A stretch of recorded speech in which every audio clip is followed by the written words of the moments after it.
When Keanu Reeves looked into Sandra's eyes, the hall went silent. The hall had been designed for celebration.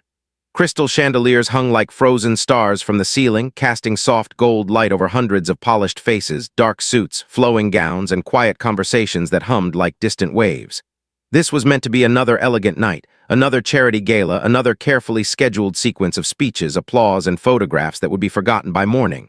But something in the air felt different, not heavy, not joyful, different. As though the walls themselves were holding their breath.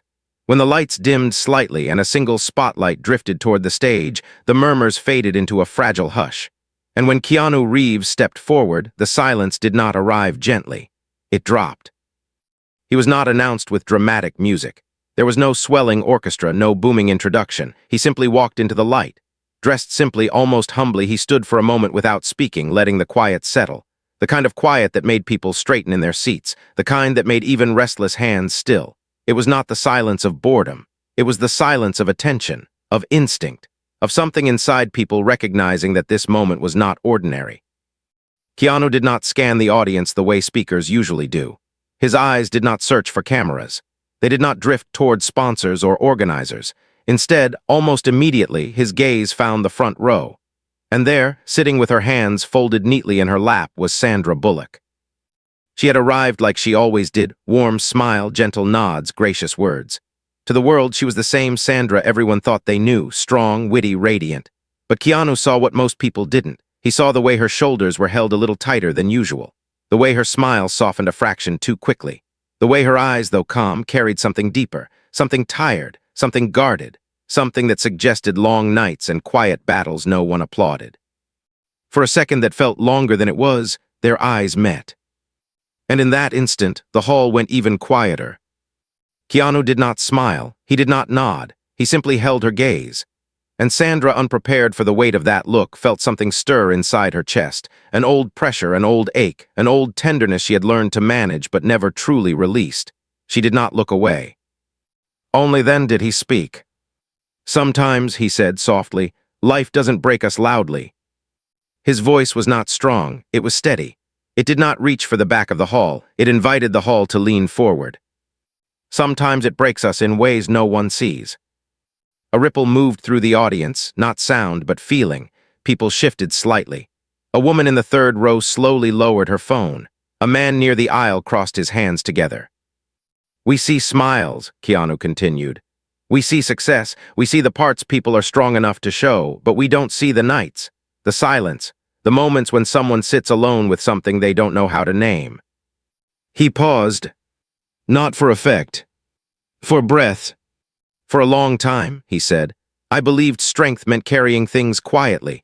I believed it meant not letting anyone know how heavy the world could feel. But over the years, I've learned something different.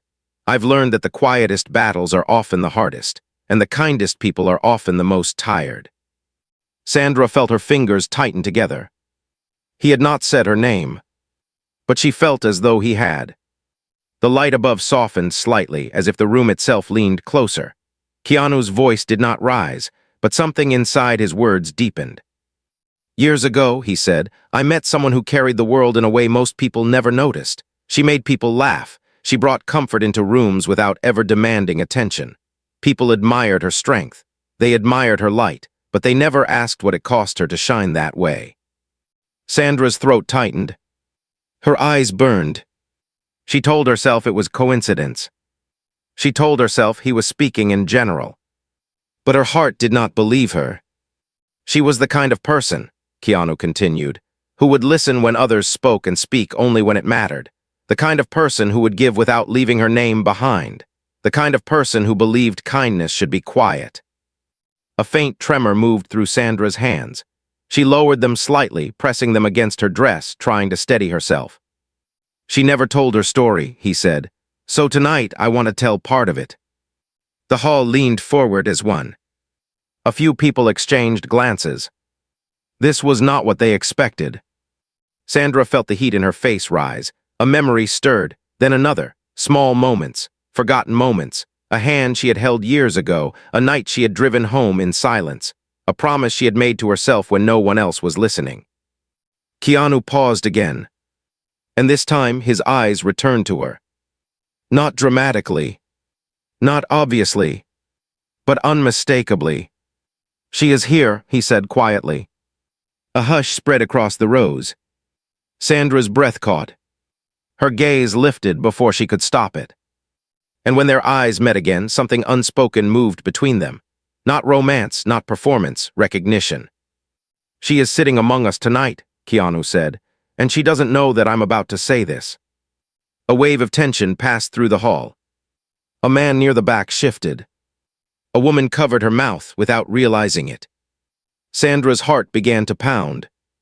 "She once told me," Keanu continued, "that kindness should never be loud, that if people knew it would change the meaning of it. She said the moment kindness asks for applause, it stops being kindness." A tear slipped from the corner of Sandra's eye before she could stop it. She did not wipe it away.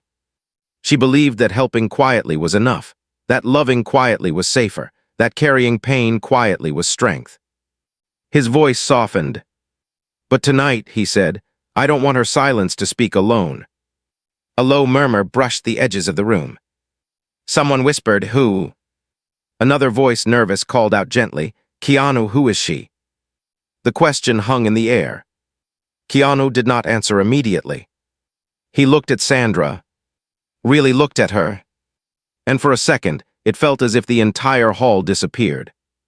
"She is," he said slowly, "the woman sitting right here." A collective breath was pulled from hundreds of lungs. Sandra froze. She did not shake. She did not move. But inside her, something split open. All at once, the light felt too bright. The hall felt too large. The moment felt far too real. Keanu stepped down from the stage. Not quickly. Not ceremoniously. He walked. Each step echoed. The sound was not loud. But in the silence, it felt enormous. He reached her row, stopped beside her chair, and gently, without spectacle, he extended his hand. Sandra looked at it as if she were seeing something from a dream. Then she placed her hand in his. The contact was simple, but the effect was not. The hall did not clap. No one spoke. No one moved. The silence deepened until it felt almost alive. Keanu did not pull her up. He did not turn her toward the crowd. He simply stood there beside her, holding her hand. And when he looked into her eyes, the hall went completely still. Sandra's lips parted slightly. Her breath trembled. "You didn't have to do this," she whispered. The microphone nearby caught it. Keanu's answer was barely louder. "Sometimes," he said, "the world needs to hear what kindness looks like." And in that moment, no one in the hall was thinking about films. No one was thinking about fame. They were watching two human beings standing in truth. And none of them yet understood how deep that truth was about to go. The first voice that stood up. The silence after Keanu's words did not break the way silence usually breaks. It didn't crack into applause or dissolve into polite laughter or melt into the background hum of a formal event returning to its schedule. It stayed. It held its shape. It stretched across the hall like a sheet of glass, clear, fragile, and somehow powerful enough to keep hundreds of people motionless in their seats. Sandra remained standing only because Keanu's hand was still holding hers, and that gentle grip, steady, warm, unhurried, felt like the only thing anchoring her to the floor. Her throat tightened as she tried to swallow the rush of emotion that had climbed from the deepest parts of her chest to her eyes without permission. It was the kind of feeling she had learned to hide for years, the quiet ache that lived behind her public smile, the fatigue that came from always being fine, the invisible weight she carried so others wouldn't have to carry theirs around her.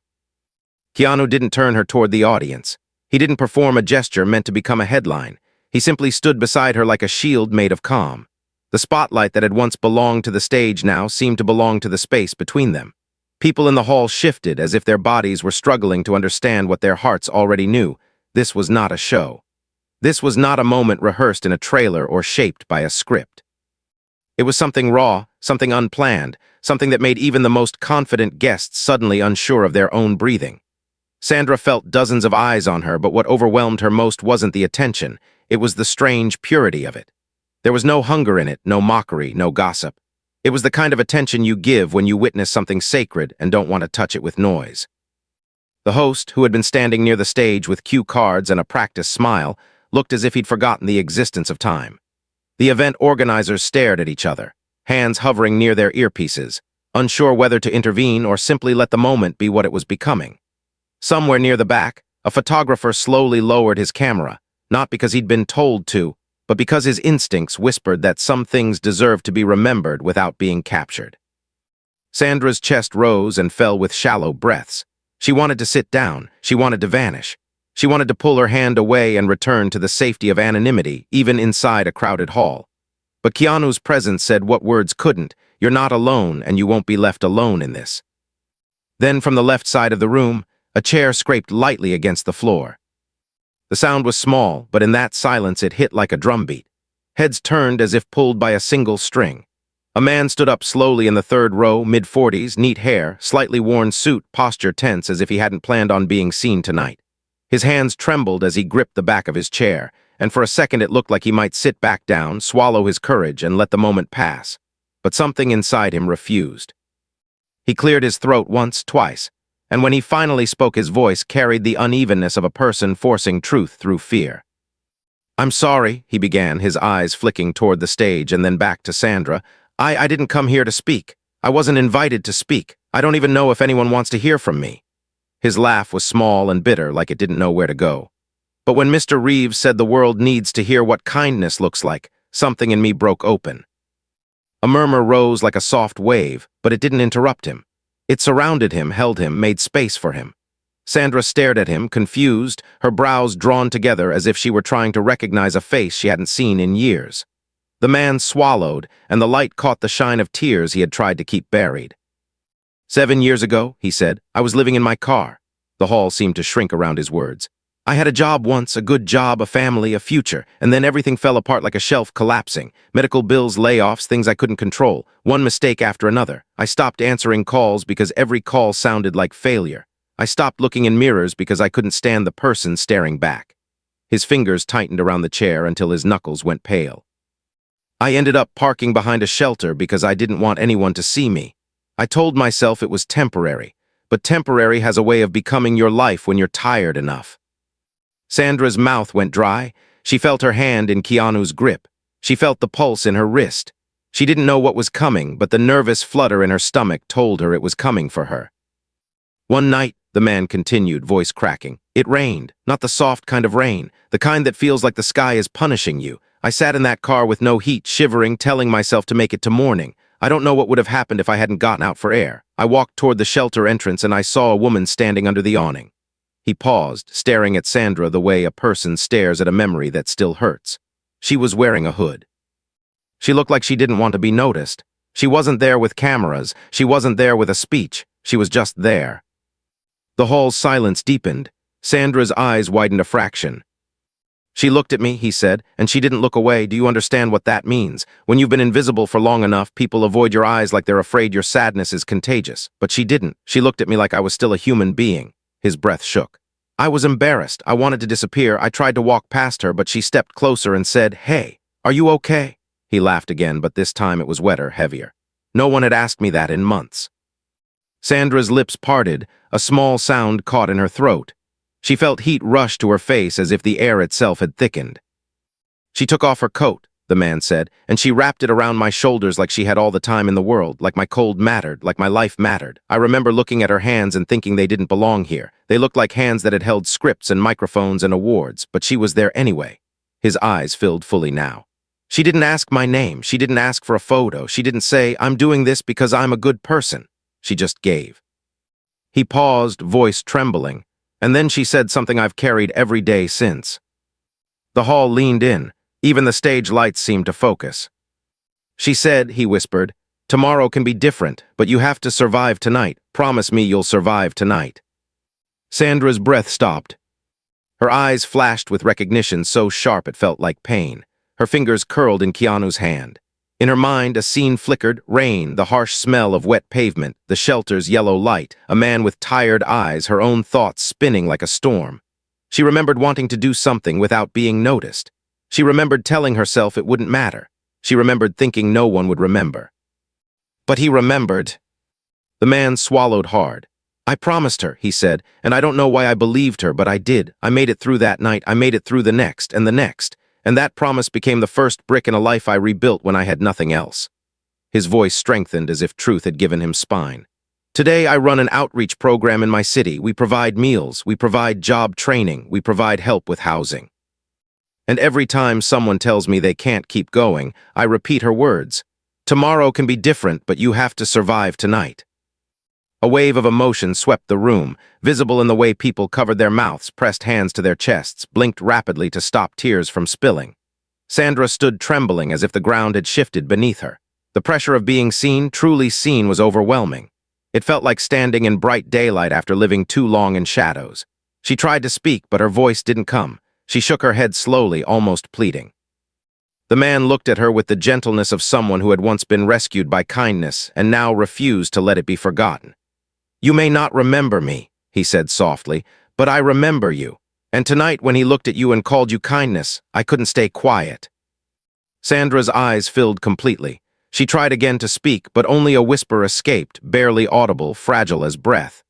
I remember, she said, and the words sounded like they came from someplace deep inside her that hadn't spoken in years. I didn't know you made it. The man nodded, tears falling freely now. I made it, he said, because you treated me like I was worth saving. The hall, which had been holding itself together through silence, finally released a sound. Not loud applause, not cheering, but something more powerful in its own way. A collective exhale. A soft ripple of emotion moving across hundreds of people at once, as if they had been reminded of something humanity forgets too easily, that the smallest moment can become someone's turning point. Keanu's hand tightened gently around Sandra's, not to hold her up as a symbol, but to keep her from collapsing under the weight of what she had just heard. He leaned slightly closer, his voice so low it was meant for her alone, yet it seemed to echo in the space between their hearts. This, he murmured, is what I meant. Your silence wasn't empty. It was full of lives you never saw. Sandra shook her head again, her tears falling without shame now. I didn't do enough, she whispered, voice trembling. I never do enough. Keanu's gaze held hers, steady as stone, kind as water. You did what you could, he said, and what you could became someone's reason to live. Sandra's chest tightened with a sob she tried to swallow. She looked out at the crowd, faces softened, eyes shining, people who had arrived for glamour now looking like they had been changed by truth. She wanted to sit. She wanted to escape. But something inside her also wanted to honor the man who had stood up, the courage it took to speak, the pain it took to remember, and the dignity it took to say thank you in front of strangers. Before she could decide what to do, another chair scraped. Another person stood. This time a woman near the aisle rose slowly, clutching a small purse to her chest as if it were a shield. She looked nervous but determined. Her accent was soft, foreign, and her voice shook as she spoke. I didn't think I would ever see her again, she said, eyes fixed on Sandra. I came tonight because my boss had an extra ticket. I thought it would be beautiful, like a dream, to sit in a hall like this for one night. She swallowed hard.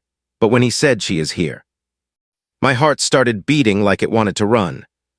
Sandra's face turned toward her, confusion and fear mixing together. The woman's eyes filled with tears. 10 years ago, she said, I came to this country with my child. I had nothing. I didn't speak the language well. I was afraid all the time. One day in a store I was counting coins at the counter and people behind me were angry because I was slow. I felt so ashamed. My child was hungry. I couldn't buy enough food. Her voice cracked. And then a woman stepped forward. She put money on the counter and said, It's okay, take your time. The woman's hands trembled. I looked up and it was her, Sandra. She didn't tell me her name. She didn't wait for me to thank her. She just smiled at my child and said, You're going to be okay. Sandra's eyes widened as if a locked door had opened inside her memory. A store, a small child, a moment she had thought was nothing. The woman wiped her tears with the back of her hand. That day, she whispered, I didn't just get food, I got dignity, I got breath again. And later, I found a job, I built a life, I learned the language, my child grew. And every time we had a hard day, I remembered her face and the way she said, You're going to be okay. The woman's voice strengthened, shaking but brave. I never thought I would get to tell her thank you, but tonight, I can't leave without telling her. Sandra's lips trembled, her tears flowing freely now.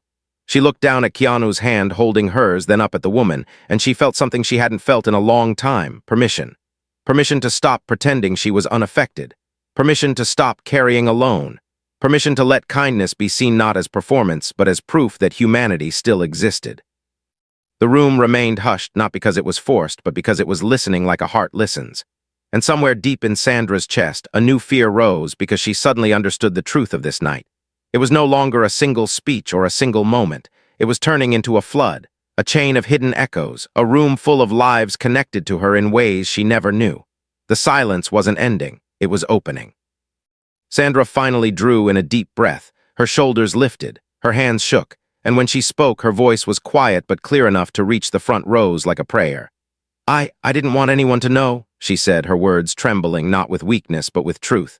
Not because I was ashamed, because I thought if people knew it would change what it meant. I thought kindness had to be invisible to stay pure. Her voice broke, and Keanu's thumb pressed gently against her hand, grounding her through the crack in her composure. But hearing you, she continued, looking at the man, then the woman, I realized something I never let myself realize. Maybe kindness doesn't belong to the person who gives it. Maybe it belongs to the person who needed it. And maybe it's not wrong for the world to remember that we still have each other. The hall remained silent, but it was not empty silence. It was full of tears, full of reflection, full of strangers thinking about the last time they ignored someone's pain or chose to look away. And in that thick, sacred quiet, Keanu lifted his gaze toward the audience, his voice steady as he spoke again, not as a celebrity, but as a witness. This is how it happens, he said. Not in fireworks, not in headlines, it happens in small moments, in coats offered in rain, in money left without a name, in one sentence that keeps someone alive. His eyes returned to Sandra, and when he looked into hers again, it felt like the hall paused a second time. And tonight we're hearing the echoes. But as the words settled, as Sandra's breath shook and the audience tried to process what they were witnessing, the doors at the side of the hall opened quietly, so quietly most people wouldn't have noticed under normal circumstances. Yet tonight, even that faint sound pulled attention like gravity. A staff member stepped in, face pale, whispering urgently to an organizer. The organizer's eyes widened. He glanced toward the stage, then toward Keanu and Sandra, and his mouth opened as if he didn't know how to speak what he was about to say. Something was happening. Something unexpected. And the room, already trembling with emotion, began to feel a new kind of suspense gather, sharp, electric, and unfamiliar. Sandra noticed the shift first. She saw Keanu's eyes flick slightly toward the movement near the side entrance. His posture changed, not panicked, not fearful, but alert, as if he sensed that the night was about to turn again, deeper, heavier, and more revealing than anyone could imagine. The hall held its breath once more, waiting, because now it was clear. This story wasn't only about kindness being revealed. It was about something hidden finally stepping into the light. And whatever was coming next would test both Sandra's heart and Keanu's in a way no one had expected when the evening began. When the doors opened, the quiet movement near the side entrance did not belong to the chaos of event staff or the usual shuffle of latecomers. It carried a different weight, one that rippled subtly through the hall, changing the emotional temperature in a way that even the most focused among the audience could sense. Conversations had long since died. Even the soft murmurs that followed the first voices had faded back into stillness. Now there was only awareness, hundreds of eyes instinctively drifting toward the doors as though pulled by an invisible current. Sandra felt it before she understood it, a tightening in her chest, a strange intuition that something deeply personal was approaching. Keanu's gaze sharpened, not with alarm, but with recognition of the unknown, the kind that precedes moments that cannot be undone once they arrive. The doors opened wider, slowly, deliberately, and a figure stepped inside accompanied by one of the organizers whose face was pale with a mixture of urgency and uncertainty. The woman who entered was older, perhaps in her late 60s, dressed simply in a dark coat that hung loosely from her shoulders, her gray hair pulled back in a low knot that revealed a face lined not just by age, but by years of endurance. She held a small folder pressed to her chest, as though it were both shield and compass. Her steps were cautious, but not weak. Each one echoed softly against the polished floor, and with every step the atmosphere in the hall seemed to thicken, as if memory itself were walking forward. Sandra's breath caught sharply. The recognition was not immediate, not cinematic, but gradual and devastating in its clarity. Her body responded before her mind finished assembling the name, the place, the time. Her fingers tightened involuntarily around Keanu's hand. The woman's eyes lifted, scanning the crowd not with curiosity but with purpose until they found Sandra's face. When their gazes met, the woman stopped. The hall did not need explanation. Something in that shared look carried the weight of history. It was not joy. It was not sorrow alone. It was the look two people share when a past long buried suddenly stands in front of them, undeniable and breathing. The organizer leaned toward a microphone, uncertain, but the woman raised her hand gently, stopping him. She did not want an introduction. She did not want permission. She took a small breath, steadied herself, and spoke in a voice that was not loud, yet somehow reached every corner. "I didn't plan to come tonight," she said. "I didn't even know this event was happening until someone I know saw a picture and told me she would be here." Her eyes never left Sandra. "I told myself not to come. I told myself the past should stay where it is. But when I heard what was being said, I realized that silence had already been broken, and some silences are not meant to be repaired." Sandra felt the room tilt slightly, as if gravity had shifted inside her. A memory pressed against the back of her mind, insistent, uncomfortable, unresolved. "Many years ago," the woman continued, "I worked at a small community center in a town most people don't remember. We helped families who were struggling, kids who didn't have safe places to go after school, women who were trying to survive days that felt heavier than they should." She paused, her mouth tightening slightly. "One afternoon, a young woman walked in asking if we needed volunteers. She was nervous. You could hear it in her voice. She said she didn't have experience, but she wanted to help." Sandra closed her eyes for a brief second, the memory landing with quiet force. "She was only there a few weeks," the woman said, "but she showed up every day early. She cleaned tables. She listened to children talk about their fears as if they were important. She read stories out loud with the kind of care people use when they believe words can heal." Her voice softened, not sentimentally, but with respect. "One day, a teenage girl came in after being hurt by someone she trusted. She was shaking. She wouldn't speak. She wouldn't look at anyone. And that young volunteer sat on the floor beside her and didn't say a word for almost an hour. She just stayed." Sandra's lips trembled. "That girl," the woman continued, "was my daughter." A collective intake of breath swept the hall. It was not a gasp of shock. It was the sound people make when they realize they are about to hear something that matters. "My daughter was angry," the woman said. "Angry at the world, angry at herself, angry at me. She didn't want comfort. She didn't want advice. She wanted to disappear." Her fingers tightened around the folder. "That young woman on the floor didn't try to fix her. She didn't tell her to be strong. She didn't tell her to move on. She just said, 'You don't have to talk. I'll stay until you're ready to breathe again.'" Sandra's chest rose sharply, emotion flooding through her. "That night," the woman said quietly, "my daughter came home and said, 'Mom, I met someone who didn't look at me like I was broken.'" The woman swallowed, her eyes shining. "That was the first night she slept in weeks." The hall seemed to recede. People no longer felt like an audience. They felt like witnesses. "My daughter didn't survive all her battles," the woman continued, and her voice did not crack, but it dimmed as if a light had been turned down. "Years later, she lost a different one, but that afternoon stayed with her. She wrote about it in her journal. She said it was the first time she believed she might be more than what had happened to her." Sandra's knees weakened. If not for Keanu's steady presence, she might have folded into her chair. The woman lifted the folder slightly. "After my daughter died, I found this," she said. "It was a letter she wrote but never sent. It was addressed to you." She looked down briefly, then back up. "She didn't know your name when she met you. She only knew your voice. But she found you years later. She followed your work. She watched you grow into the person the world knows, and she wrote this." A tremor moved through the room. "I have carried this letter for years," the woman said. "I never thought I would deliver it, but tonight, listening to strangers stand and tell pieces of what you gave them, I realized something. Kindness doesn't end when a person is gone. It stays. It lives in other people. It becomes part of their survival." She took a few careful steps forward. The organizer instinctively moved aside. No one stopped her. No one could have. When she reached Sandra, she extended the folder with both hands. Sandra stared at it as if it were a living thing. Her hand lifted slowly, shaking, and when she took it, the woman closed her fingers briefly over Sandra's, grounding her in a gesture that carried gratitude, grief, and something like peace. "She wanted you to have this," the woman said. "Not so you would feel responsible, but so you would know that one afternoon on a floor in a community center mattered, that you mattered." Sandra could not speak. She opened the folder with trembling hands. Inside was a single folded page, the paper worn soft at the edges from being handled too many times. The handwriting was young, uneven, but careful. She did not read it out loud. She did not need to. As her eyes moved across the words, her breath hitched, her shoulders shaking slightly as though the letter were speaking directly into her ribs. Keanu watched her, not intruding, not interpreting, simply present. His face reflected something like reverence. The room waited without impatience. No one needed to rush her. Some moments were meant to take as long as they took. When Sandra finally lifted her gaze, her eyes were full, but there was something new in them. Not just sorrow, not just gratitude.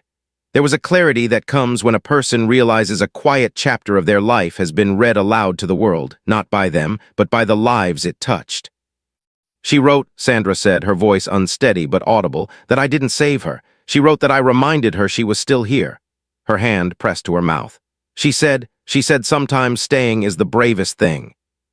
The hall did not react with sound. It reacted with stillness. The woman nodded once, slowly. That is why I came, she said, to tell you that my daughter stayed longer than she believed she could because someone stayed with her when she couldn't. Sandra's breath shuddered. She reached out impulsively and embraced the woman. The gesture was not grand. It was not dramatic. It was human. The kind of embrace that carries more than words ever could. When they separated, the woman stepped back, her eyes soft. Thank you, she said, and then, having said what she came to say, she turned and began to walk back toward the doors. But the hall did not release her. Another presence rose. A younger man, seated near the center, stood slowly, as if the stories were pulling truths out of people who had not planned to speak.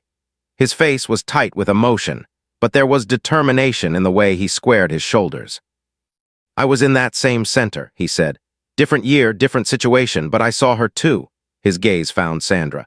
You helped my little brother with his reading. He couldn't focus. He felt stupid. You sat with him every day after school. You never rushed him. You never laughed when he messed up. He started bringing his books home, proud. He's in college now. His voice softened. He studies education. He wants to do for other kids what someone once did for him. The realization spread through the hall like light through cracks. This was not coincidence. This was accumulation. Lives touching lives without fanfare, now converging in one room, one night, one impossible unfolding. Sandra pressed the letter to her chest. She felt both small and immense at the same time, small in the face of how little she believed she had done, immense in the realization of how far even small acts could travel. Keanu finally spoke again, his voice calm, grounded, but carrying something deeper than before. This is what silence hides, he said, not emptiness, history. He turned slightly toward the crowd. We walk past people every day not knowing which moment will become someone's turning point, which sentence will keep someone breathing, which hour will live longer than years. He looked back at Sandra, and when their eyes met, the hall felt the pause again, the now familiar stillness that seemed to bend time. You never told these stories, he said gently. Sandra shook her head. I didn't think they were stories, she whispered. They are now, he replied. And somewhere in the space between them, the night shifted again, not toward an ending, but toward something deeper. Because it was no longer only about kindness revealed. It was about the cost of carrying it alone, about the unseen weight of compassion, about the quiet accumulation of lives one never knows they are shaping. As Sandra stood there holding a letter written by a girl she had once sat beside on a floor, the audience began to understand something profound, that this hall was no longer a venue. It had become a crossing point, and whatever would come next would not simply honor kindness. It would test it. The side doors closed softly behind the woman as she left, but the feeling she brought with her did not leave. It lingered heavy and luminous as though the room itself had absorbed her words. People did not shift back into comfort. They stayed forward emotionally, instinctively, waiting. The energy was no longer gentle. It was alive with anticipation. Because in the wake of that letter, in the wake of that revelation, something unresolved still hovered in the air. Sandra felt it in the tightness of her throat. Keanu sensed it in the quiet behind the quiet. The night was not done. And whatever was still coming would reach even deeper than memory. The weight of what we carry. The hall had crossed a point of no return. It was no longer simply a place where stories were being told. It had become a place where they were colliding. Memory, gratitude, grief, and recognition were no longer separate emotions moving politely through the room. They were tangled together, now heavy and luminous, like a single tide pulling at every heart. Sandra stood in the center of it, the folded letter still pressed to her chest. its edges slightly bent from the pressure of her trembling fingers. Keanu remained beside her, steady as stone, his presence a quiet reminder that she did not have to face the weight of this night alone. Yet even with him there, she felt something building inside her, something that had lived quietly for years and now found itself without anywhere left to hide. The audience could sense it. The energy had shifted again, not toward closure, but toward depth. People were no longer simply absorbing what was being revealed. They were bracing for what had not yet been said. The host stood forgotten near the stage, cue cards limp in his hand. The organizers had given up on control. This night no longer belonged to a schedule. It belonged to truth, and truth, once invited, rarely arrives alone. Sandra lowered herself back into her seat slowly, as though gravity had thickened around her. She placed the folder in her lap and rested both hands on it, as if grounding herself in something tangible might steady what was unraveling inside. Her breathing was uneven.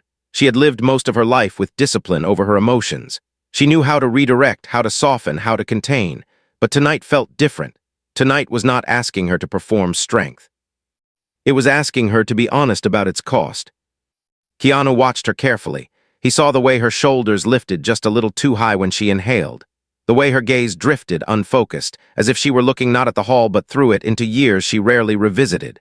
He leaned slightly closer, not intruding but offering presence. "You don't have to hold everything," he murmured softly, the words meant only for her, yet somehow echoing in the space between them. Sandra swallowed. Her voice, when it came, was barely above breath. "I don't know how not to."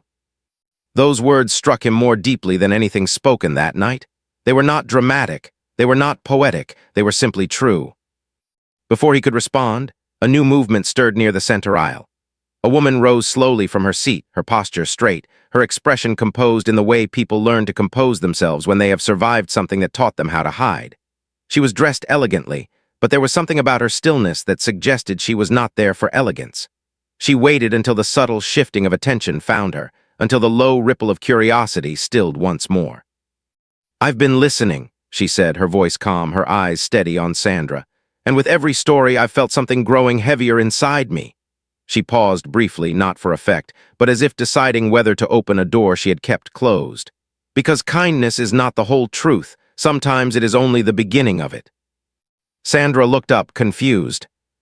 "My name is Elise," the woman continued. "And I don't know if you remember me, but I remember you very clearly." Sandra searched her face, uncertainty tightening her brow. 15 years ago, Elise said, "I worked on a small independent film, not one of your films, just a project that barely made it past editing. I was young, hungry, afraid of failing, afraid of disappearing.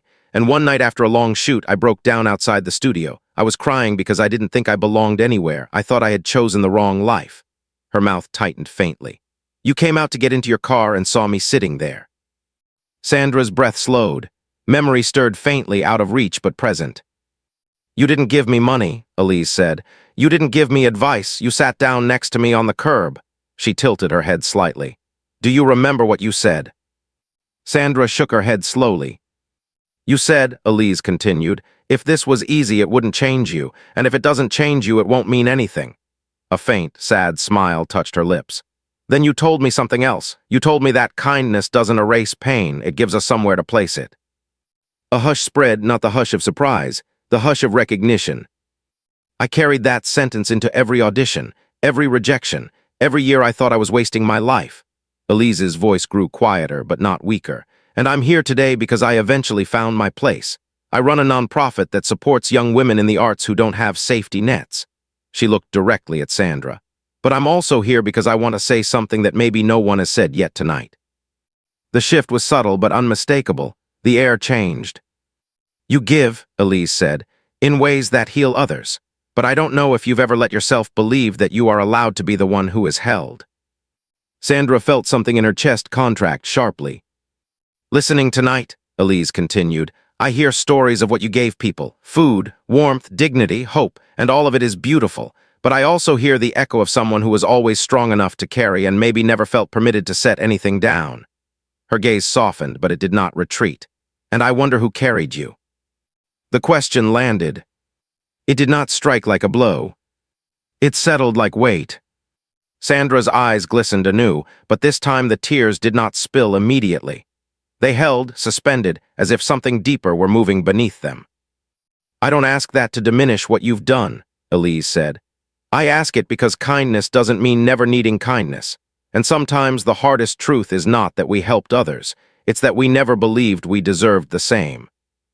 The hall did not breathe. Sandra's mouth opened slightly, but no sound came. Keanu felt her hand tighten around his, not a reflex, a reaching. He looked at her, truly looked at her, and saw something he had glimpsed only in fragments over the years.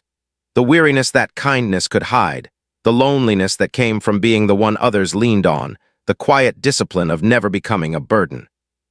Elise nodded slowly, as if acknowledging something unspoken.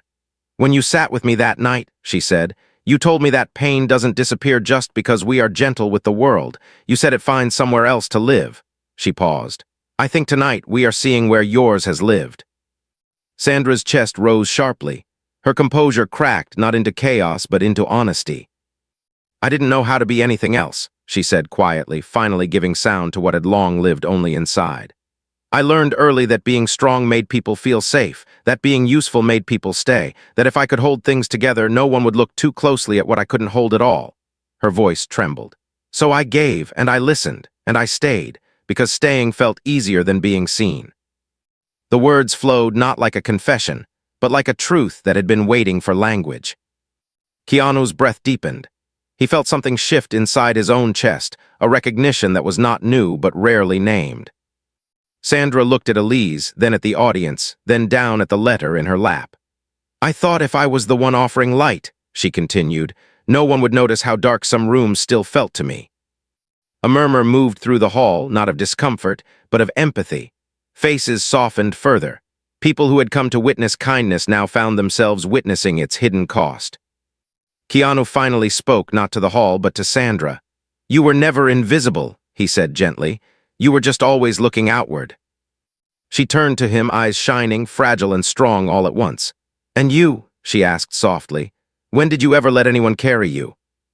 The question lingered between them, delicate and dangerous. For a moment, the hall felt like it was holding something too intimate to touch. The audience was no longer just listening to stories. They were watching a truth unfold between two people who had built lives on being composed, on being resilient, on being quietly kind. Keanu did not answer immediately. He inhaled slowly, his gaze lowering, not in avoidance but in reflection. When he looked up again, there was something exposed in his eyes that cameras rarely saw. Not often, he said simply. The simplicity of it was its power. I learned early, he continued. That grief doesn't ask permission. That loss doesn't wait until you are ready, and after a while you either let it hollow you or you build something inside it. He paused. I chose to build something, but building something strong enough to stand in doesn't mean it doesn't ache. Sandra's expression shifted, not into pity, but into recognition. Two people seeing the same quiet architecture inside each other. The hall seemed to recede further, as if the world had narrowed to the space they shared. And tonight, Keanu said, I didn't bring you here to expose you. I brought you here because I didn't want you to carry alone anymore. A breath passed through the hall like wind through leaves. Sandra's eyes filled again, but this time she did not try to stop it. I didn't know how to stop, she whispered. Keanu's voice was steady, but something inside it deepened. Then let tonight be the first time you don't. The room felt changed. The stories had shifted from what Sandra had done to what Sandra had endured. From kindness given to kindness withheld from herself. And in that shift, something profound emerged. The understanding that compassion, when never returned, becomes its own kind of loneliness. Elise nodded once quietly and returned to her seat. Her part was done. She had not come to accuse. She had come to open a door. And through that door, something else was already moving. Near the front row, an elderly man who had been silent all night slowly rose to his feet. His posture was unsteady, but there was an unmistakable dignity in the way he straightened his jacket, in the way he lifted his gaze not only toward Sandra, but toward Keanu as well. His face carried the lines of a life that had seen long seasons, not all of them kind. I taught once, he said, his voice rough but clear. Not acting, life. A few faint, uncertain smiles touched the edges of the room. I taught young people who believed success would save them from pain, and I taught young people who believed kindness would save them from themselves. He paused, eyes reflecting something like recognition. Neither of you fit into one category, and both of you fit into both. Sandra felt her breath catch again. Keanu's posture subtly shifted, attentive. I watched you both grow, the man continued. Not closely, not personally, but enough to see patterns. He lifted a finger slightly, as if tracing something invisible.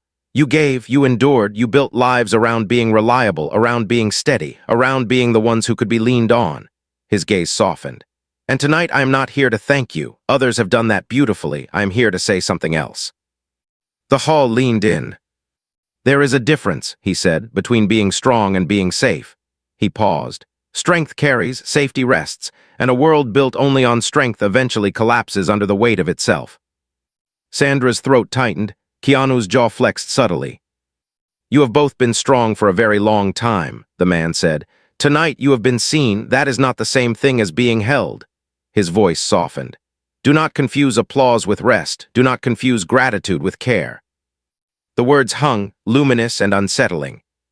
Sandra felt something tremble inside her, not in pain, but in recognition of a truth she had never quite let herself touch.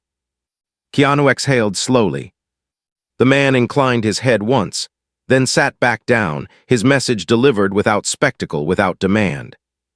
And the hall, filled now not only with stories of kindness, but with reflections on its cost, waited again. Because something else had been named. And once named, it could no longer be ignored. The silence that followed was different from all the silences before it. It was not reverent. It was not anticipatory. It was contemplative. The kind of silence people enter when they realize a story has turned inward, and whatever comes next will not be about what happened long ago, but about what happens now. Sandra sat with the letter, the folder, the memories, and the weight of Elise's words resting on her chest like a second heart. She did not feel exposed anymore. She felt seen. And being seen, she was discovering, was more terrifying than being admired. Keanu remained beside her, but now there was a new tension in his stillness, a sense that he too was standing at the edge of something he had not planned to face.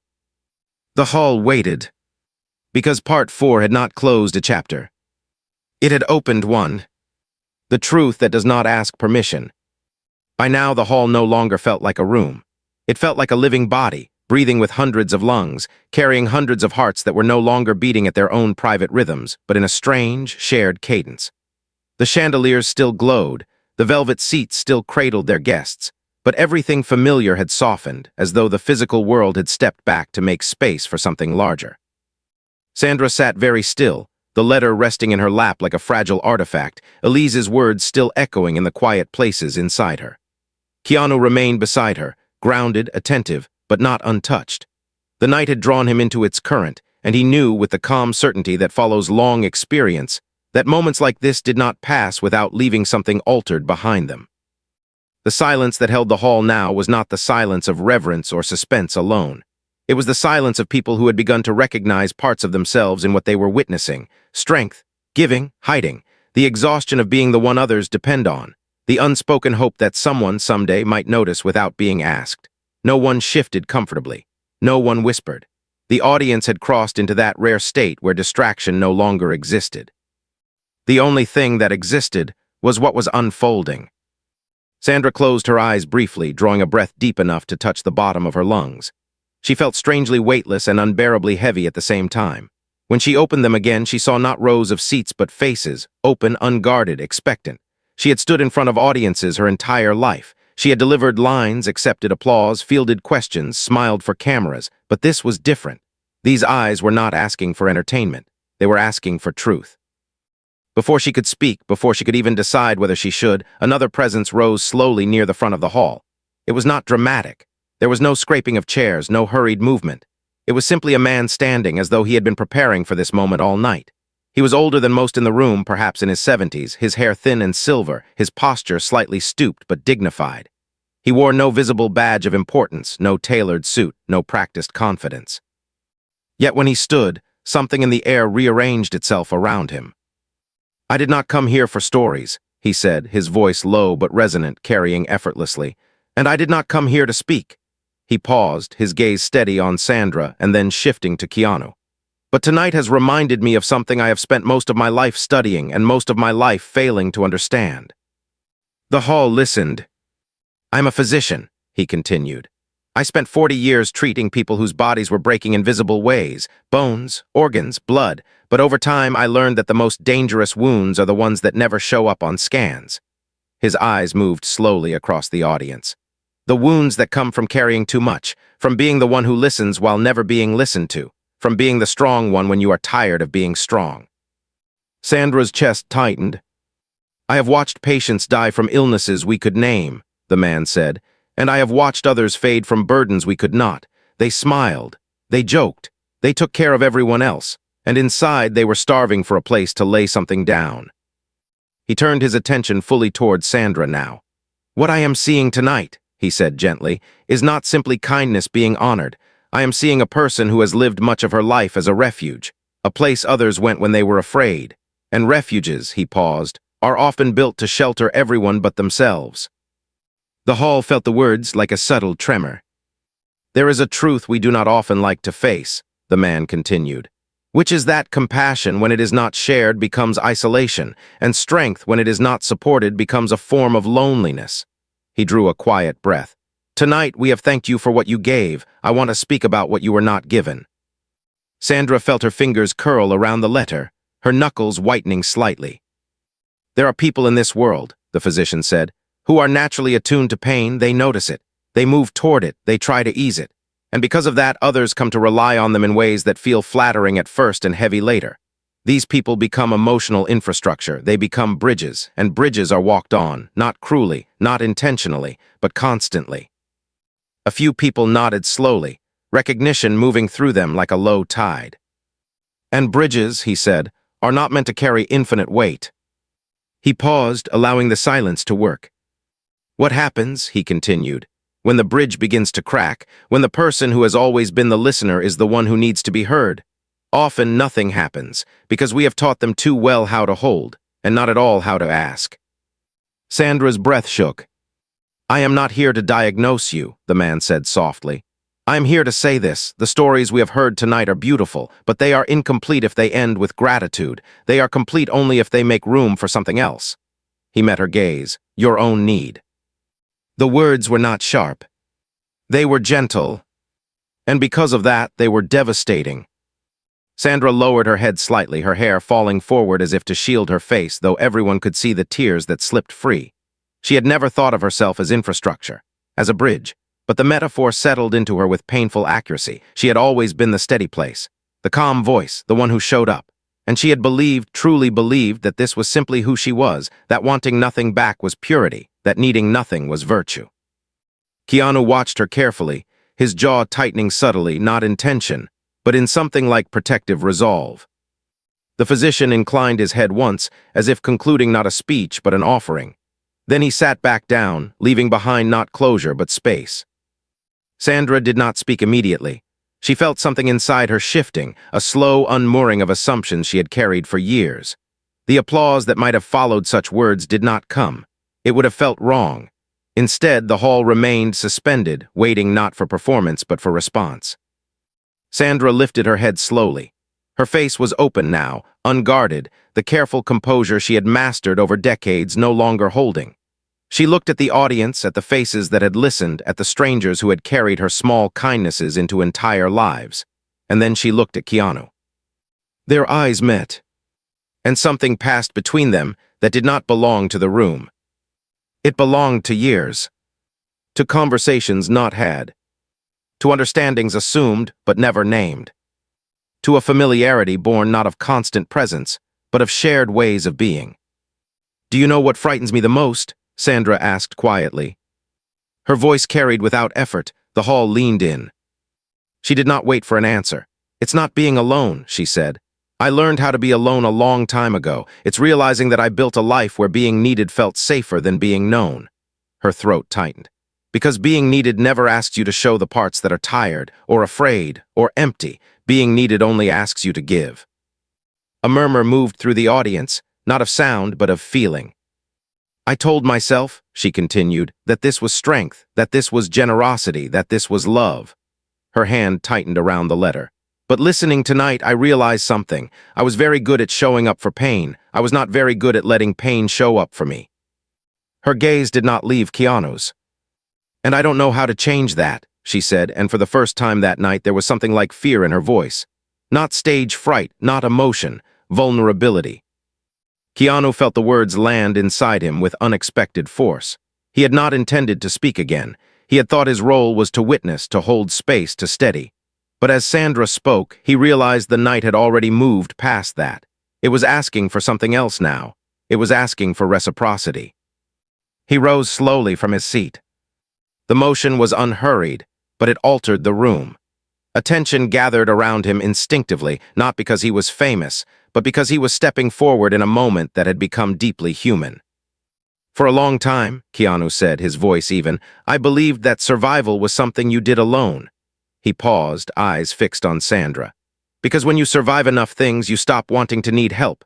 You start believing that needing is a weakness, or worse, a burden. Sandra's eyes shimmered. I thought, he continued, that if I could learn to carry what I lost without letting it spill, then I would be responsible, strong, worthy. His jaw tightened faintly. What I didn't understand was that carrying alone does not make the weight lighter. It only makes it quieter. A stillness settled. I have watched you for years, he said. Not in headlines, not in interviews, in moments, in small ways, in the way you move toward people when they don't know how to stand. In the way you listen without fixing, in the way you give without measuring. He inhaled. And I recognize something in that because it is how I learned to live too. Sandra's breath caught. But tonight, Keanu said, listening to these stories, listening to you, I realized something I didn't want to admit. He turned slightly toward the audience and then back to her. We have both been very good at being places others rest, and very bad at resting ourselves. The truth in it was unmistakable. You asked, he continued softly, when I ever let anyone carry me. He paused.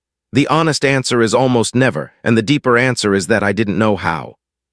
Sandra's tears spilled fully now, but she did not turn away. And I think, Keanu said, that tonight is not only about what you gave, it is about what we have both avoided. The hall felt the words like a slow turning. Avoided being seen, he said. Avoided being uncertain, avoided being the ones who reach. He stepped a little closer to her, not theatrically, but instinctively. I didn't bring you here to honor you, he said. I brought you here because I didn't want to keep pretending that the people who give the most do not also need something back. Sandra's lips parted. Her voice, when it came, was fragile but steady. And what is that? Keanu did not answer immediately. He looked at her, truly, the way he had at the beginning of the night, but now the look was different. It no longer carried only recognition, it carried decision. To be allowed, he said, to put something down. The simplicity of it struck deeper than any speech. To be allowed, he continued, to be tired without apologizing, to be uncertain without justifying, to be human without performing. Sandra's hand lifted slightly from the folder, uncertain, and then, without fully knowing why, she placed it over his. The gesture was small. It changed everything. The hall did not move. The audience did not interrupt. They were no longer watching kindness. They were watching two people, long practiced in resilience, learning in real time what it meant to let it be seen. The night had shifted again. It was no longer about stories from the past. It was about what happened next. And whatever that would be, it would not stay contained to a stage or a hall. It would follow them out. When silence became a promise, the hall had arrived at a stillness so deep it no longer felt like an absence of sound, but a presence in itself. It pressed gently against every breath, every heartbeat, every unspoken thought. The chandeliers glowed overhead unchanged, yet their light now seemed softer, less decorative, as though even the brilliance had learned restraint in the face of what was unfolding. Sandra and Keanu stood close enough to feel each other's warmth, close enough that the quiet between them carried meaning rather than distance.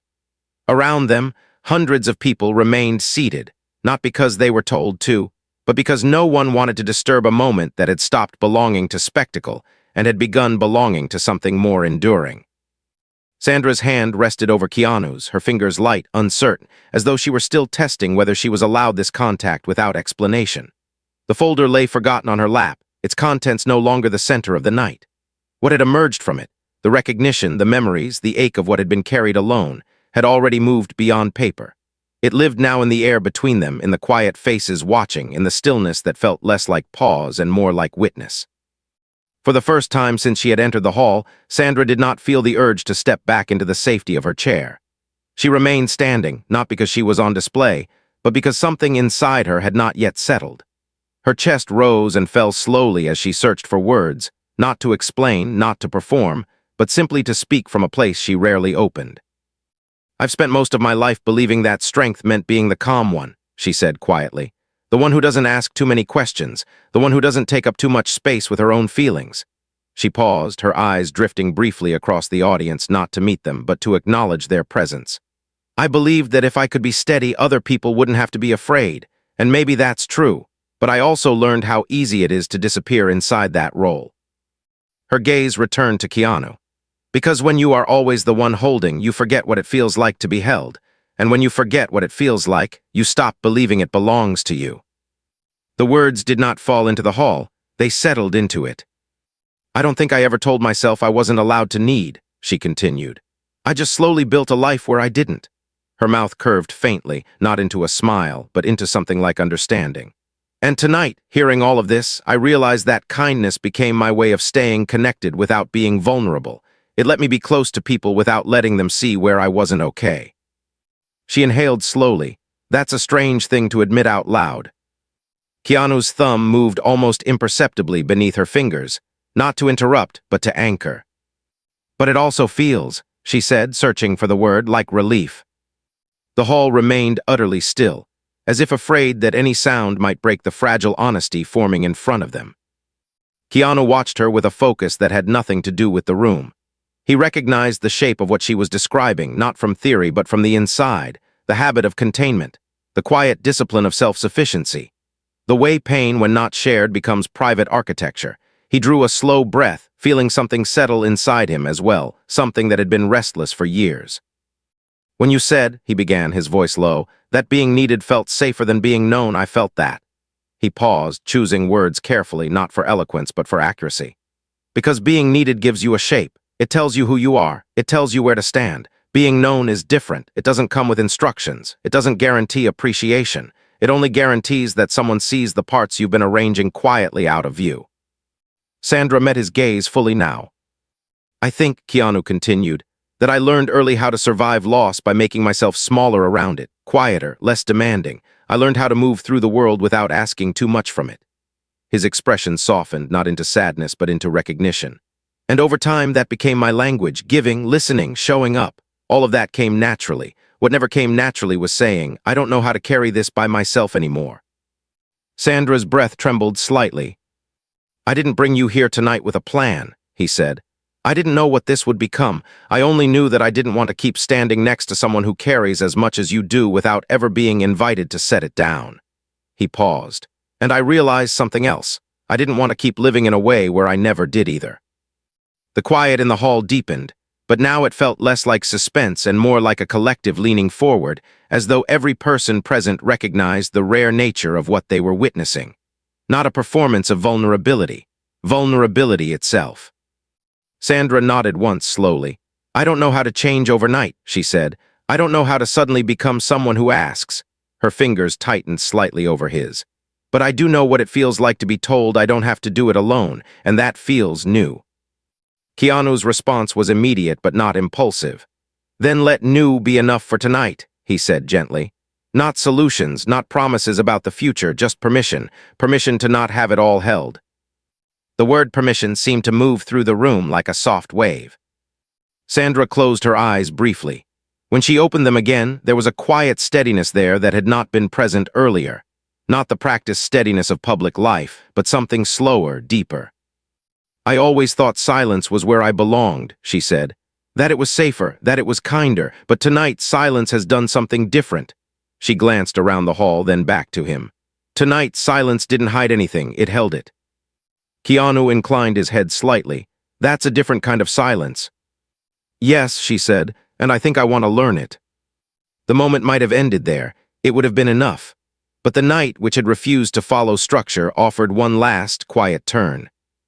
From near the back of the hall, a soft voice rose, not seeking attention but asking permission. A young woman stood slowly, her hands clasped in front of her, her posture respectful. "May I say something?" she asked, her voice carrying just enough to be heard. Sandra turned toward her. Keanu nodded slightly. The woman took a breath. "I don't know either of you," she said. "And you don't know me. I came tonight because I won a ticket through a radio giveaway. I thought it would be a beautiful night, and it has been, but not in the way I imagined." Her voice wavered slightly, then steadied. "I work as a caregiver. I take care of my father. He's been ill for years, and I love him, but most days I don't know where to put how tired I am." A quiet recognition moved through the room. "Listening tonight," she continued, "I realized something, that I have built my life around being useful, around being the one who can handle it. And I thought that meant I was strong." She paused. "But hearing you both speak, I think maybe strength is also letting someone else see when you're not." Her eyes met Sandra's briefly. "I just wanted to say thank you, not for what you gave, but for what you're showing, that it's possible to change the way you carry something, even after years of holding it one way." She inclined her head slightly and sat back down, her words offered without drama, without expectation. The hall remained quiet, but the quiet had transformed again. It was no longer heavy. It was no longer waiting. It was complete. Sandra exhaled slowly. She felt as though something inside her had settled into a new position, not resolved, but acknowledged. She looked down at the letter in her lap, at the folded words of a girl she had once sat beside, at the accumulated echoes of lives she had touched without knowing. Then she looked at Keanu. "When you looked at me earlier," she said softly, "and the hall went silent, I thought it was because people were waiting for something dramatic to happen." She shook her head faintly. "I think they were just waiting for something real." Keanu's mouth curved into the smallest hint of a smile. "Sometimes those are the same thing." She returned it faintly. They stood there together, not as figures on a stage, not as symbols, but as two people who had spent years being strong and were, for once, allowing themselves not to be. Slowly, almost reluctantly, the audience began to rise. Not in explosive applause, not in cheers, but in a quiet, collective standing that felt less like celebration and more like acknowledgement. The sound that followed was not thunderous. It was sustained, gentle, respectful, the kind of applause that does not demand attention but offers it. Sandra did not bow, Keanu did not gesture. They remained as they were, receiving not praise but recognition. As the clapping softened and the lights slowly brightened, the sense of ceremony returned to the hall, but it did not erase what had happened. People reached for one another's hands. Some embraced. Others simply stood with their eyes closed, as though wanting to hold the feeling a moment longer before returning to lives that would feel different now, even if only subtly. Sandra finally reached down and picked up the folder, tucking it carefully under her arm. She turned slightly toward Keanu. "Will you walk with me?" she asked quietly. He did not hesitate, of course. They moved together toward the aisle, not in front, not behind, simply among the space that opened naturally around them. No one rushed. No one called out. They walked through a corridor of softened faces, of people who had come to watch and were now leaving having witnessed. As they reached the edge of the hall, Sandra paused once just inside the doors. She turned back, taking in the room one last time. "I don't think I'll ever hear silence the same way again," she said. Keanu followed her gaze. "Me neither." She nodded once, then stepped forward. The doors opened. The night air moved gently toward them, cool and unassuming, carrying none of the weight of the hall and all of its possibility. They stepped out not into noise, but into something quieter. Something open. Something new. And behind them the hall did not return to what it had been. The chairs were still there, the chandeliers still glowed, but something invisible had taken root, something that would linger long after the guests had gone. A reminder that strength does not always roar, that kindness is not always loud, that silence, when shared, can become a promise. The promise that no one has to carry everything alone,